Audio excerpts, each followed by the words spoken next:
Hello and welcome to another tutorial. So to celebrate the release of my second Serum preset pack, today I'm going to give you an insight into how I came up with a few of the presets in the pack. 5 of the presets from the pack will be made available for free below the video, so you can try them out, but the video itself will just focus on 3 out of the 5 presets. I'm not going to go through the patches in full because I have a ton of videos which do this. Rather, I'm going to point out what I feel makes these sounds interesting and things that I've done that were maybe a little different to my standard workflow or stuff that I've showcased in other tutorials. So this is the first patch. You can hear it's a sort of bass-liney patch. Here I'm using FM synthesis, and as we can see, oscillator A has been put down 2 octaves and oscillator B has been put up 2 octaves.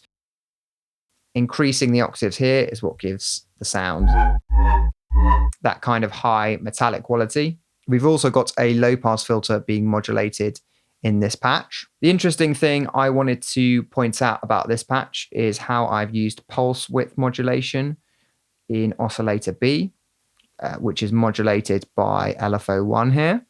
And what you can hear is quite a subtle difference.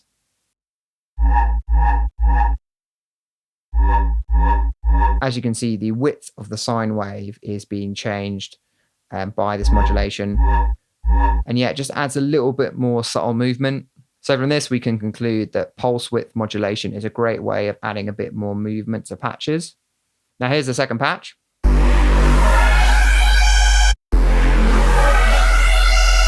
With this patch, the octaves of Serum are identical to the previous patch. We've got -2 in oscillator A and +2 in oscillator B.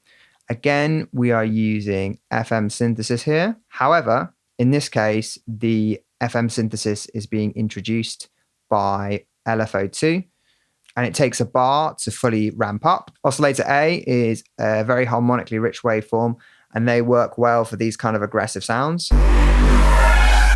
So using a slow ramp-up shape is a nice way to introduce the metallic quality of FM synthesis in a more manageable way without having to use a filter. This final preset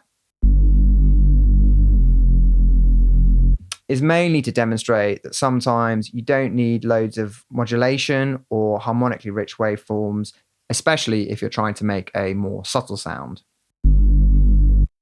So this sound is rich, deep, and versatile. It could probably be used in more or less any kind of electronic music. This is just a reminder that you can create very interesting sounds in very simple ways. And yeah, that's it. I now have 2 Serum preset packs available below the video. The newly released one also has Ableton instrument racks for every preset, meaning that you can put them into your project ready to be mixed. Thanks again for watching, and I'll see you next time.